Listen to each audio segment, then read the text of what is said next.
correctly with the correct amount. D20 Radio, where gamers roll. www.d20radio.com.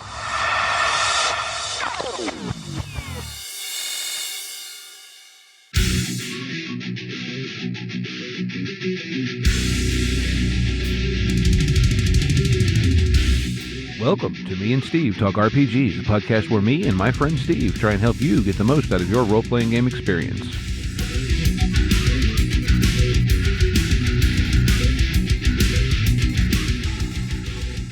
Welcome back to Me and Steve Talk RPGs.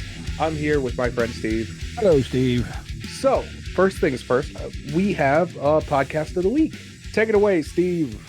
Yes, Order 66 is basically your one-stop podcast for everything Star Wars RPG. Between Chris and Phil and sometimes Dave and whoever else they happen to bring on. Last episode I listened to was actually GM Chris, GM Phil, and GM Hooley talking all about using the Genesis movement rules in Star Wars and how it makes a bunch of things, especially with space combat, work better. And I mean, this was a three and a half hour deal. They did a little actual play segment to demonstrate, how it all functioned and everything. But I mean, these people, this is their thing. GM Chris in particular, he eats, drinks, sleeps, breathes Star Wars RPGs. That is his jam. So, yeah, if you're interested in the Star Wars RPG at all from Edge Studios or Fantasy Flight Games, check them out. You can find them pretty much anywhere podcasts are found. It's the Order 66 podcast, and we'll put a link for it in the show notes. Yeah, check out Order 66. So today, we're going to get into alignments, and it's not what you think. We're not talking squarely about D&D alignments. We're actually going to get into... Well, I think just talk about them in general, because, yeah. Well, to be honest, most of the games that you and I seem to find ourselves gravitating towards at this point in our lives don't actually use an alignment system, but, because it's used in Dungeons and Dragons and Pathfinder, from what research I've done, uses essentially the exact same alignment system as Dungeons and Dragons. It is it's a touch point for people in the hobby. And of course, lately you've been seeing all the memes about what alignment is, this font or this food or, etc. How you store your dice, whatever. Well, and the fact of it is that I think what it's getting down to is me and you are starting to play morally gray games where alignment is a little bit harder to define. I think that's fair. So what sort of brings us into a more modern games or more games that we're interested in recently has not been so much the good, the bad, the evil, that type of thing. It's more along the lines of how interesting can I make this story? And alignment tends to get muddy. I think sometimes alignment gets lost and alignment systems get a little bit confusing, because I know back when I started playing D&D and I looked at the alignment chart, I was like, oh, so if I pick an alignment that's anything but what I've started referring to as chaotic stupid, I have to be this particular way. Because, and I hate to say it, but second edition, when I started playing a D&D, they were a lot more strict about alignment than any other version of that game has been. Second edition particularly was like, if you were to break alignment, you lost 10,000 XP and possibly a level, depending on which came first. Yeah. And it was like, whoa, okay. And that's, well, good people can do bad things and bad people can do good things. And that's where I think a more neutral alignment system comes in. And you had actually brought up Rifts. And I know we've talked about Rifts a lot, but Rifts has a really nice alignment system. Yeah, it does. It's much different than the classic, 9-point system that pretty much everyone knows from D&D. But I think maybe before we get into the way Palladium has done it, because it's in Rifts, but it's also the same one they use in Palladium Fantasy and I believe Heroes Unlimited and etc. But I think, like you were saying, though, I think a lot of people, somewhere there became this conception that your alignment was I want to say, I don't know how, I can't think of the right compass? word. No, more than that. Okay. Like a driving force. Well, to paraphrase it, we if you've ever played second edition Dungeons and Dragons, you know the phrase lawful stupid. Which was the way that many people insisted that lawful good had to be played, that you were Mr. Goody Two Shoes and always did the right thing according to the rule and blah blah blah blah blah blah blah. And then you had, and then I've had people insist that to technically by the book to play a chaotic neutral character, every decision should be made with a coin flip. Well, on some level, I understand, or rather true neutral, not chaotic neutral. True neutral's one that we'll have a conversation with. I don't want to get into it right this second and completely derail, but a true neutral character we need to actually talk about because I have opinions on that. But yeah, we're, to kind of break down the Dungeons and Dragons alignment system, though, because I think that's the one more people are familiar with. You have these two axes, right? You have a good versus evil axis, and you have a law or order versus chaos alignment, or axis. And so, so to speak, like the old the stupid chart you used to have to use in algebra class graphing equations, right? Mm-hmm. But there's a whole big area on there. And like you said, if you look at people in real life or even characters in media, very seldom is anyone pigeonholed exactly as whatever. I mean, okay, because this should come out during our Mutants and Masterminds playthrough. Yeah, Captain America probably fall as lawful good. But then what about, say someone like, to stay in the superhero thing, but we didn't use him in that. What about someone like Peter Quill, Star-Lord? What is he? I mean, he's Chaotic usually good. Probably, yeah. But you know what I mean? Like, he does some pretty crappy stuff, too. Yeah, that's why I say chaotic good, because see, that's my problem with the D&D classification, is because D&D's classification of chaotic good is somebody who's well-meaning but sometimes can do not so good things. They do good for the do good for the betterment of everything, but it's they'll do whatever is necessary for the greater good. That's what I was looking for. They'll do what's necessary for the greater good, and that's a chaotic good character in more recent versions of D&D. And I understand it. I don't necessarily agree with that, but yeah. Another media character that you and I are both familiar with is the character Baji, played by Nick Frost in Into the Badlands. yeah. I guess he would qualify as chaotic good, but he flips on the main character at one point, but then he ends up being on his side.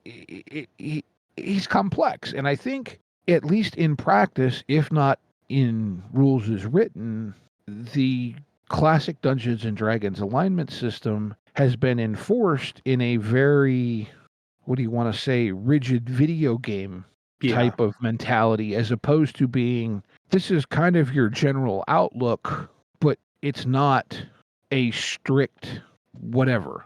Well, I think that's part of it's sort of sad, because part of it is that in more modern editions of Dungeons and Dragons, we've seen the whole system just sort of get thrown out the window. You still pick an alignment in 5th edition, but it's really emphasized in the book that this isn't as important as people used to make it out to be. And that's kind of sad, because I hate to say it, but alignment could be a bigger deal than what they're making it out to be in the 5th edition. And it's also not as big of a deal as it was made out to be in the earlier editions. You know what I mean? I think, to me, it's kind of one of those things where you should have an idea of how your character is going to behave. Whether or not you can quantify that in one of these 9 boxes is a whole nother story. Yeah, I can understand that.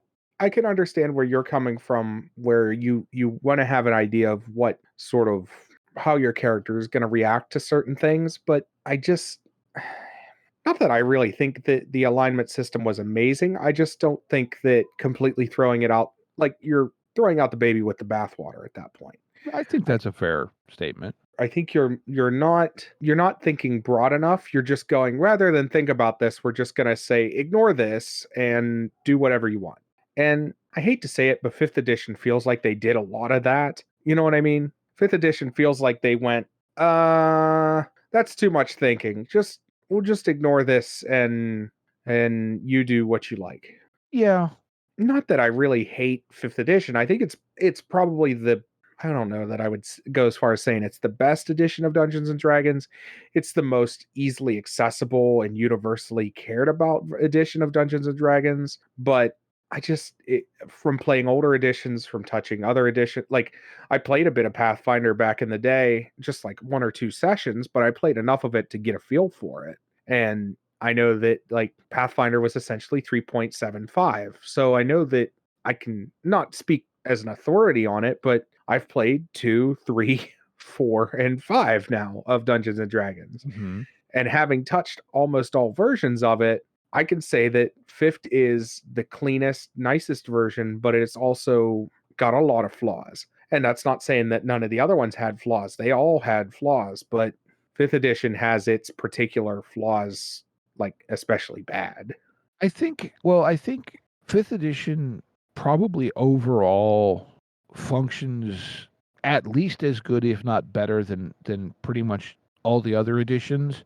Unfortunately, it also kind of in some ways, I don't want to say it feels the most vanilla because, well, maybe that's a good way to say it. It feels the most vanilla, but to me, 4th edition didn't feel as creative as an RPG should. 4th edition feels like a miniatures RPG. 3rd edition feels the closest to what a more modern tabletop RPG is, but there was too much of 3rd edition. The problem with 3rd edition was everybody liked it and they put out a ton of it and it flooded the market and then became super gatekeeping. It became to this point where if you didn't have the books or you didn't have the time to do the research, you weren't committed to this game, don't even bother playing. Yeah. And that's a shame because if we could get a game that's a mixed between 5th and 3rd edition, I think it would be really, really good. I think you sort of keep the ideas of 5th edition, which is we're not going to put out a ton of rule stuff. We're not going to put out a ton of these like new races and classes and all this stuff. We're just going to keep it plain and simple. Everything's going to be in easily accessible books. You don't have to spend all day, every day trying to figure out how to min-max your character. But at the same time, you're going to get a little bit more complexity. You're going to get a little bit more complexity out of 5th edition. I think I would really like that game. I was going to say, I think for me, and look, we've been through some of our gripes with 5th edition. We did the D&D is an everything bagel episode a while back. But I think for me, if I had the 3-5 skill system with the rest of 5th edition, I think I would like it better. Yeah, there's a reason why I don't say I would never play D&D again, because if a new edition came out, I would definitely try it. I'm definitely going to get it on a table and be like, okay, how's the new edition of D&D play? Oh, cool. It feels like D&D, except they've changed these things and made it better. Oh, great. Sweet. Now I don't, you know what I mean? Oh, and I may play 5th edition again at some point. It's just right now, it's not what I'm looking for. I think it at this point for me, and I can say this pretty definitively, unless somebody was running something really special, I wouldn't necessarily be like, oh, I'm going to grab 5th edition and play that. It's not if I want to play D&D, it's not the edition that I'm throwing on a table. And I'm just saying that now. I would throw 2nd edition down just to throw people for a loop. Like, I'd love to get people that have only played 5th edition and just throw 2nd edition on a table and go, here's THAC0, deal with it. What's your armor class? Your armor class is -1. Good for you. Yeah. Watch their brains melt. Like, I talked to a guy. I know there's people out there, and I'm sure there's listeners of our show, but I talked to a guy at our local hobby shop that was like, "Oh, I still know the equation on how to calculate THAC0, so I didn't need the table." And I'm like, "You are a braver man than I." Like, I have a friend like that as well. Yeah. I'm like, I couldn't tell you. I look at that nice little table that they gave me and go, oh, it hits. But we were talking about alignment. I got off into the weeds. Sorry. Yeah, man. It's our show. We can do what we want. Yeah, that's true. All right, forget alignment. We're talking about D&D today. All right. So alignment, like I said, good people can do bad things. Bad people can do good things. And morally gray is something that I think tends to get lost in alignment. I think people get hung up on, oh, my alignment says I'm chaotic good. So I have to be good, but I also have to cause a little bit of chaos. And to me, that's not what chaotic good would mean. To me, in my opinion, chaotic good means that you're about balance, or you're like I said, Peter Quill, which is, you know, I'm doing this for the greater good, but sometimes I can let my emotions and me being a character or person get in the way of doing good things. And I think that's something that people tend to forget too, is that when you're playing a character, you're not playing like a character in a video game is very different than a character in an RPG. I look at characters in RPGs more like a character in a movie than I do a character in a video game. Mm-hmm. Most video games, even RPGs, have strict, this is what you're going to do. You're going to go from here to there to here to there, and you're going to do this, and they'll have branching paths and all that. But I look at a character in RPGs as I'm playing a character in a movie. I'm playing a character who is, what is this character's voice? What are they doing? What are their mannerisms? And I'm not thinking about, like, I am thinking about at times my alignment, and I in our Genesis game that we've been playing, right? Mm-hmm. My character that I'm playing I would describe him as chaotic good, maybe chaotic neutral in most cases. He is very much about trying to help people and doing good by whatever means necessary. Mm-hmm. Some people will say that's chaotic evil. Like, some people would be like, no, that's, even though you're still trying to do good, you're being evil. It's like, well, I don't see it that way, and I don't think my character would see it that way. And I think alignment is one of those things where, again, you have to look at it like a movie.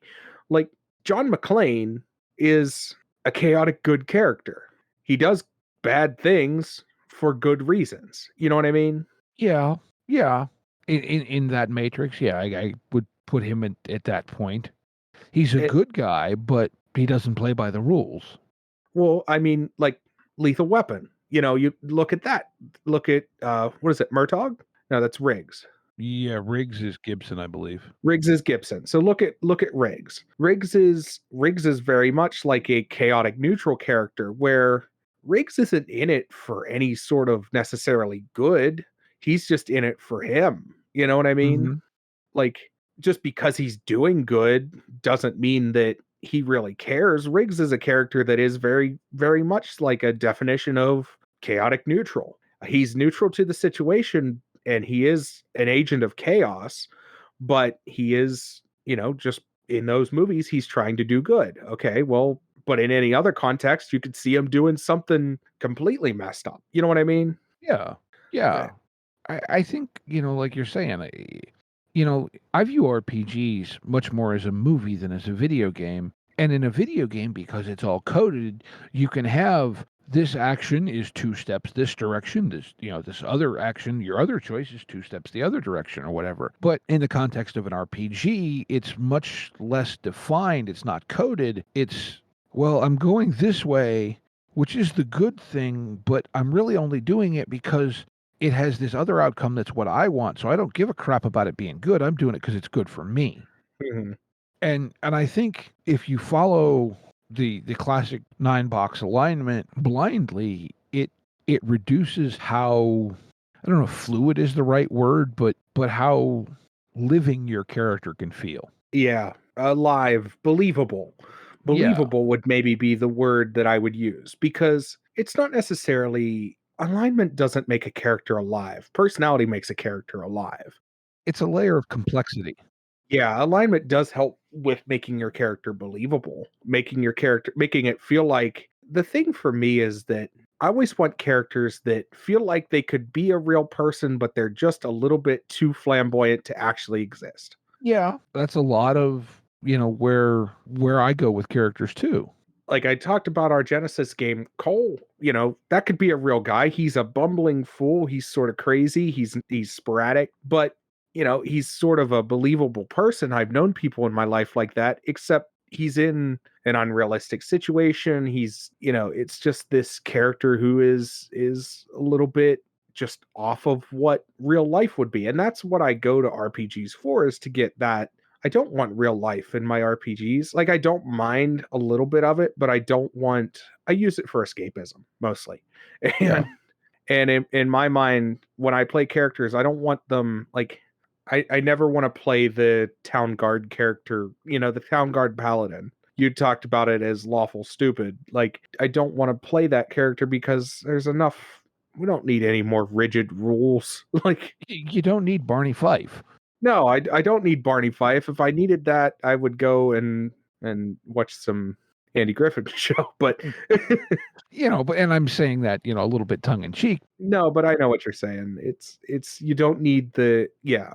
But I think letting your characters, and let's go back to Captain America. Captain America is in the comics especially is not this like he's squeaky clean, but he's not squeaky clean. He's done things that he regrets. You know what I mean? And Mhm. he's done things for the greater good that are not would not be deemed as good. And that's just goes along with the character. That's just how it is. And I think that's one of the things that you have to keep in mind is that your alignment doesn't necessarily mean that you have to do only that type of thing. If you feel that your character would be upset in a situation and make a dumb decision, do it.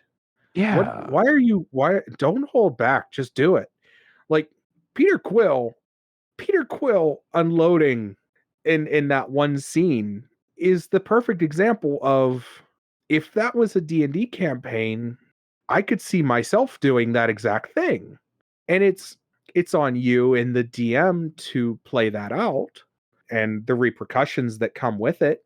But if you feel that you've been outraged enough or your character's outraged enough that it's time to act, go ahead and act and let it happen. And if there's something needs to change with that, that's a conversation to have at the table. You know what I mean? If somebody says, like, if the DM says, no, I don't want you to do this, then you need to have a conversation. But my character would do this. This makes sense because he's, upset because of this. And that Right. starts a conversation at the table. I think that's also on the DM to, if somebody says, my character's getting upset, and then it's finally over the line, just let it happen. Just say yes. And, if you have what happens next written down on a piece of paper and that completely goes out the window, okay. It went out the window. It's okay. Yeah. Well, and I think too, though, and maybe some of this, the alignment system is a holdover from the very early editions of D&D, and I think there's also been a drastic shift in what RPGs are. In the early days, I think they were much more of a simulation extension of war games, and now they've become much more of a communal storytelling, cooperative storytelling thing. And Yeah. so what you're telling a story as opposed to acting out something based on this specific rule structure. Yeah. And I think that changes what you want out of alignment, if you will. Does that make sense? Oh, yeah. No, it makes a lot of sense. I completely understand where you're coming from that, RPGs have changed. And I think that's one of the faults that I have with D&D is that D&D hasn't really changed. In a lot RPGs of have ways. changed. Yeah. But, and I think about this sometimes specifically with D&D is, how much of it is being kept because it's D&D. In other words, if they get rid of it, people are going to scream, but it's D&D, it has to have whatever.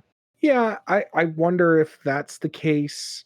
At the same time, they did try with the newest edition to make it more narrative. It's still not quite as narrative as it could be because there are games out there that are pure narrative, and that's not necessarily what I'd come to D&D for. I don't come to D&D for a pure narrative, but I do come to D&D, and I wouldn't mind seeing them take it in a more narrative way, and it would make it feel a lot more modern in that particular way. And I know I get the feeling sometimes when we talk about this stuff that, and not necessarily that it's a bad thing, but I feel like sometimes that we're old men who are like, or we're in the very niche of it and are like, no, but this weird like thing that's popular within the subgenre is doing it this way, But at the same time, we're talking about like tabletop RPGs that a lot of people are playing, but not as many people are playing as D&D. You know what I mean? Mm-hmm. But I feel that D&D needs more narrative. I definitely feel that way, and I think that narrative would help it a lot. But there's other games. There's other games for that. Genesis is a great narrative system. Mm-hmm. Mutants and Masterminds is a fantastic. Like, I would love to play more Mutants and Masterminds in the very near future. Yeah. I want to get a handle on how character creation works, because even when we talked with Alex originally about that, he did say that it is kind of crunch loaded to character creation. So I'm curious as to how that looks, because the characters we're playing in the thing that everyone's hearing on the air is, they were his pre-gens. We just showed up and started clicking buttons. Right. But I mean, at the same time, clicking buttons in that system seems really fun, and I'm looking at it going, yeah, I not that I need another thing on my plate, but I'm seriously debating on like hitting up a couple of my friends that are really into superheroes and being like, hey, I know you like superheroes. Would you want to play a superhero RPG? I know you haven't really played RPGs before, but the system seems really simple. It seems really well built. It's a D20 system, which makes it indicative of, not necessarily indicative, but D20 systems are a little bit easier for new players to get their heads around. But it didn't feel like a D20 system to me. No, it felt like it easily could have been a D100 system or some other type of system. It didn't necessarily feel like a D20, but it still felt easy to learn and easy to pick up. Even looking at it from like, my girlfriend was even talking to me about, she's like, this system seems really easy. Like, she was listening to our actual play and she's like, I don't really know what's going, like, she wasn't fully paying attention, but she seemed like it was like simple enough that she could get her head around it. You know what I mean? Roll dice compared to the number, and you know what I mean? Yeah, no, I would definitely play it again. Yeah. And like I said, I want to see about getting some of my friends who don't play RPGs and being like, hey, I have a couple characters here, ready to go if you'd like to try this. Because I have a buddy that's been like, oh, I want to play some D&D or something. I don't know, but I want to get into that. I'm like, well, yeah, I gotta find time, but Mm-hmm. but I think Mutants and Masterminds is a great system. But I don't remember where I was going with this. I don't either, but it was pleasant conversation. Yeah. We're talking about other systems. Yeah, we were That's where talking it about other started. systems. That's where it started. But Mutants and Masterminds is a great system. And But yeah, so on the other systems note, because it seems like as good of a segue as either of us are going to come up with, to go back to what you mentioned at the top of the show, I've had my criticisms of the Palladium engine, and I don't make them a secret. But one thing that I will, and I've always said this, I think the alignment system that Palladium uses is actually very good. It's not as rigidly defined, I don't think, as the D&D system, but at the same point, I think they also do a much better job of giving you behavioral examples of how someone of that type of that alignment might tend to react to situations. well, like I told you, it's not 10, but they really give you the alignment and then essentially the 10 commandments of that alignment. Mm-hmm. Like, this is how someone in that alignment should act. Cool. That's really helpful. And it's not a rigid, I was just reading over the section. It's not a rigid, hard, you have to act in these ways. It's, you should act like this. Right. And like their alignment, instead of having the two axis thing, they have three broader categories. They have good, selfish, and evil. And then within that, there's two different alignments that are under the quote unquote good, two under the quote unquote selfish, and then three under the quote unquote evil. And like you said, it's not a 10 commandments, but there's somewhere between 10 and I think 13 points is the highest I saw, something like that. That, this is how this alignment will tend to react. They're going to avoid lies. They're never going to kill for pleasure or, etc. But the one alignment, and when I used to run riffs, this was the one that a lot of people actually used to go to because it felt like, I guess everyone always said the most fun. There's one they call aberrant, which is technically amongst the evil alignments. But to read a little, bit of the blurb from the book, it says the cliche that there is no honor among thieves is false when dealing with the aberrant character. This is a person who is driven to attain their goals through force, power, and intimidation. Yet aberrant person stands apart from the norm on their own, stands apart from the norm with their own personal code of conduct, etc., etc. And so this is kind of like, yeah, it's, I don't want to say a Robin Hood, but maybe a Punisher. Yeah. You know what I mean? And like there's a how would you define the Punisher in D&D alignment? You wouldn't. He would be chaotic evil, and you'd just sort of hand wave that away. But he's not. I mean, he is a bad guy, but he's not one of the bad guys. Typically. Yeah. Ish. Like I said, he'd be chaotic. He'd be chaotic hand wavy. Right. But like I said, and that's, so I would say, and I might even, if I were ever to run D&D again, I might whip out one of my old Palladium books and go, okay, alignment, we're using this game. But, because it is, and I'm surprised that other games haven't, because honestly, off the top of my head, other than your assorted D&D clones, whether or not you classify Pathfinder as that is up to you.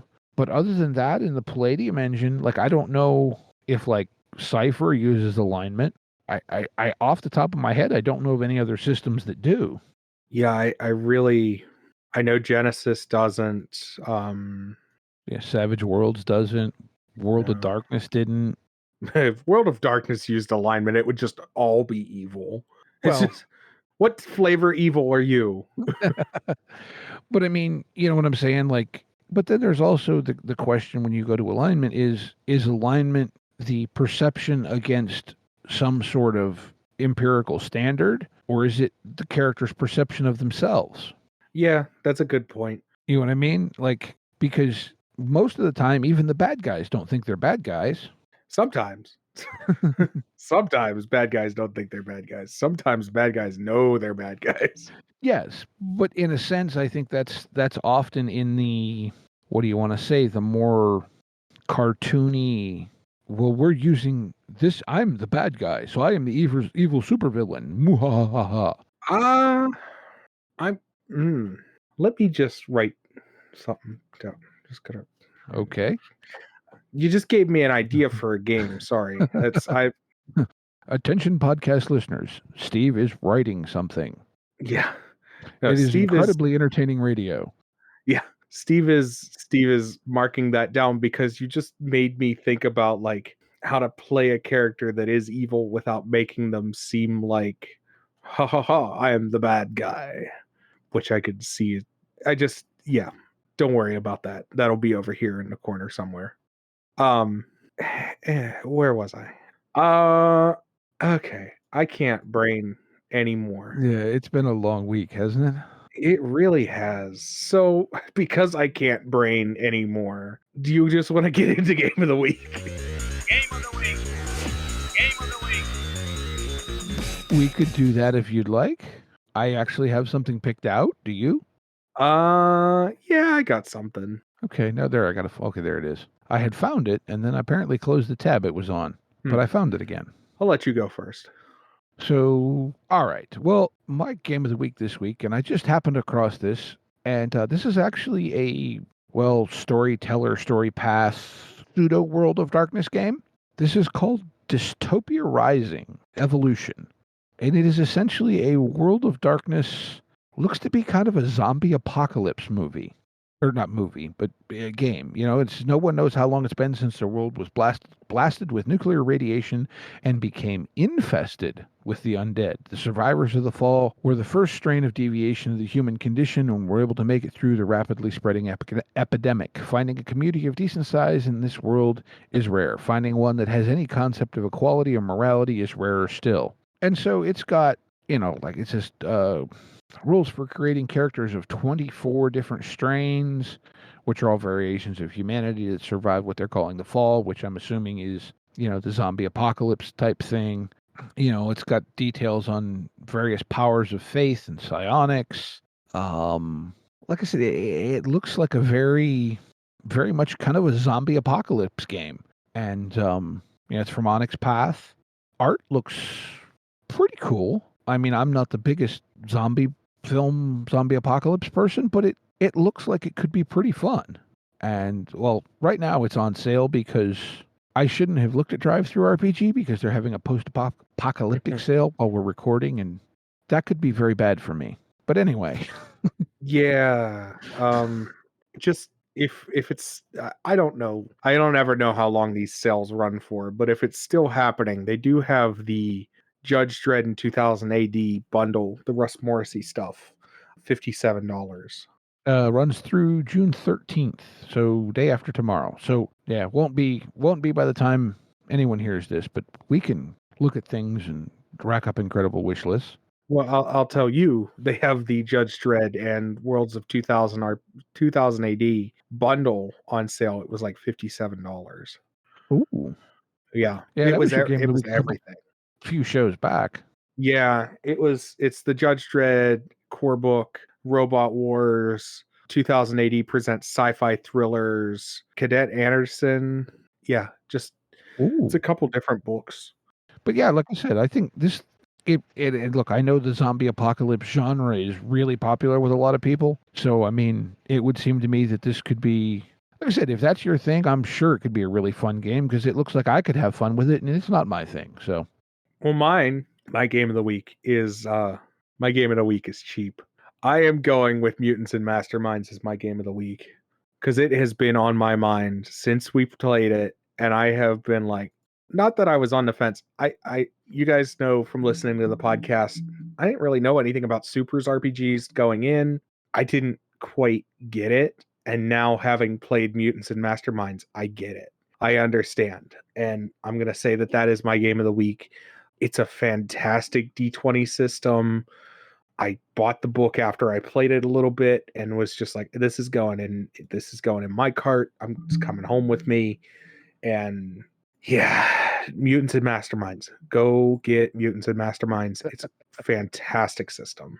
it really is. I mean, and I think the recording that you guys are hearing, sandwiched around this or whatever, that was, in all honesty, is the first time I've ever played a Supers RPG. And yes, I played a meathead, but I did that actually somewhat on purpose because I don't have the knowledge of the characters that a lot of people do, and so Drax kind of felt like low-hanging fruit who I could still have a lot of fun with. Yeah, and I think I really appreciate, and Alex did an awesome job running that game. I think part of like your apprehension for picking a character was the fact that it was going on live, To a certain amount, yes. that we were recording that, because I think at a private table where you're the only people that you have to worry about knowing that character are the other people at the table. And honestly, depending on your group, you can just pick a character that like, oh, I like this character tangentially, but you know, Yeah. I like this character. I know what this character is from, say, the movies, or I know what this character is from a couple comics that I've read, but I don't know him inside, outside, and backwards. And I think that's part of the daunting thing with Supers RPGs is trying to know a character inside, outside, and backwards. But if you're just playing locally, if you're just playing with your friends, who cares if you're playing Christian Bale Batman or you're playing Robert Downey Jr. Tony Stark? Like, who cares? That's Well, fine. you can also make your own superhero. Yeah. Yes, we were playing in the Marvel universe, which, interestingly enough, in the last week or so, it's come out that Marvel is releasing their own RPG next year. Boo hiss. Um, but I mean, for whatever that's If worth, that's not based on Mutants and Masterminds, I'm mad. Sucks. Don't buy it. I'm kidding. But well, I think Matt Forbeck is the main designer behind it, and I know that name. I just don't remember what from exactly. But I mean, I think the thing that I really hadn't realized until we played that is that the context of a supers game, you go for the over the top, the gonzo, and it doesn't feel like you're wrecking the game to do it. No, because everybody at the table's doing it. That's Yeah. the thing. That's the thing I loved the most about it was that, yeah, I can do the crazy thing and nobody's going to look at me sideways because I'm doing the thing that everybody else is doing. Yeah, and like, okay, to go because I don't want to spoil anything because I think this show should air between the second and third installments of Mutants and Okay. Masterminds. But like in the first episode that you heard, I used an AIM minion as a club to smash into the giant robot. Well, if you think about that, that's a very comic book panel type of action. Yeah. And all Alex did was go, okay, well, so we're going to make a melee attack, but you're technically going to have to use multi attack because the damage is going to apply to both the club and the club E. And that was great. And like, it's just yeah, honestly, Mutants and Masterminds is a fantastic game. Even if you're not into supers gaming, I think you could play other types of games with that, but you just got to understand that it's not meant for subtlety. I don't think that game system, like, narratively, maybe if you have a DM that can do it, it's fine. Every game system can do subtlety, whatever. But I think that game is more meant for lack of a better term, like, I'll just say all out crazy play. You know what I mean? Yeah, but the genre allows for that without it being Without it being hokey, yes.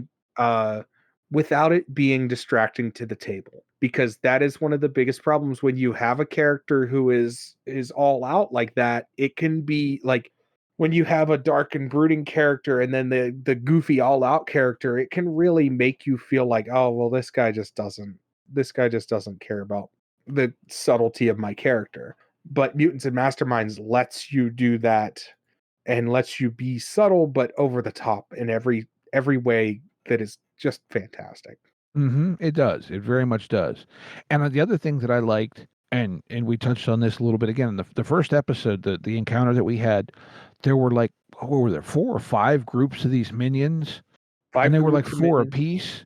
Yep. And when Alex first dropped a map, we're like, oh my God, there's all kinds of people here. This is gonna, but they use minion rules actually very similar to what Genesis does, and so it actually played Quickly. really smoothly. Yeah. Yeah. I reflect what Shane was playing and what Shane was saying about how when you saw those minions hit the table, your brain as a DM goes, oh, this is a lot. And then you realize that no, we're using minion rules and the minion rules are great. Like just fantastic. Yeah, no, I agree with you. I definitely would like to mess around with that. And now I don't think it got said. Alex is actually on the dev team for Mutants and Masterminds. Now he wasn't actually when we initially talked to him back on episode 28 or whatever. It was like the week or two after that he was Yeah. able to announce that he got hired by Green Ronin. But we are talking, in our case, the DM we played with does know the system incredibly well. And I've had some conversations with him where he has used Mutants and Masterminds to run. I think he said he's run Fallout, he's run Star Wars, he's runs all kinds of stuff in it. But again, that is his system. He does know it extremely well. So just because he pulled it off doesn't mean that you or I could if we just pick it up and try to do it. Right. And like I said, it's I bought it. It is going to get read sooner rather than later because I do want to get it on a table just for a private game. Like I want to Mhm. get it on a table just for some friends of mine and just here we go. You know what I mean? Mhm. And that's something that's on the short list and getting there. So, but with that, I think we've come to the end of the episode. So I do want to thank everybody for coming out and listening. If you haven't, check out our Discord. Me and Steve talk RPGs. Anywhere podcasts are found, that whole thing. Me and Steve RPGs is the name of the Discord. As always, Discord link is in the show notes, along with Twitter, Facebook. Have you put anything on TikTok yet? Not yet, no. Getting there. Just haven't had time, but will be. Um, Uh, haven't gotten to TikTok yet, but I did say it on air, so it will happen. I promise. I'm just slow at getting stuff done. Probably I might work on something this weekend. Check us out. Tell your friends, tell your enemies. Leave us a review. Leave us a review. Leave us a comment. Come to our Discord and yell at us about games. If you don't like my voice, you can write to the complaint department, and Steve handles the complaints. Yes, he does. But with that, I do want to thank you all for coming out. I want to thank you for listening and remind you to be why do what you remind you to be kind to one another and get out there and play some RPGs. Yep. Take care. Be kind, folks.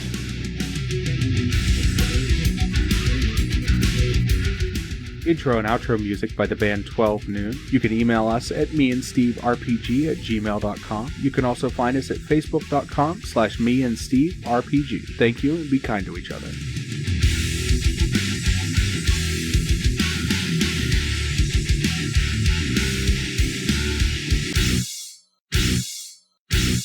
How much for the cigar? Cigar, $20, dog. You gotta go down the street to the store and buy that.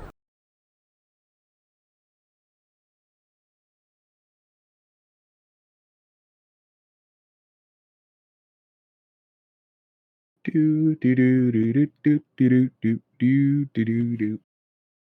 Oh, Craig didn't even bother to show up on his own today. Craig said, "Forget you. I'm done. Well, I quit." you, Craig, too.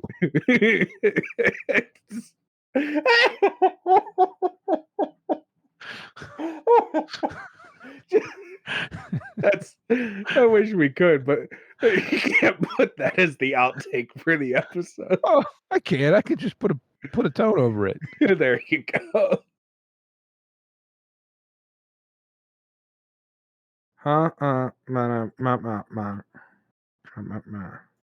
Phenomena.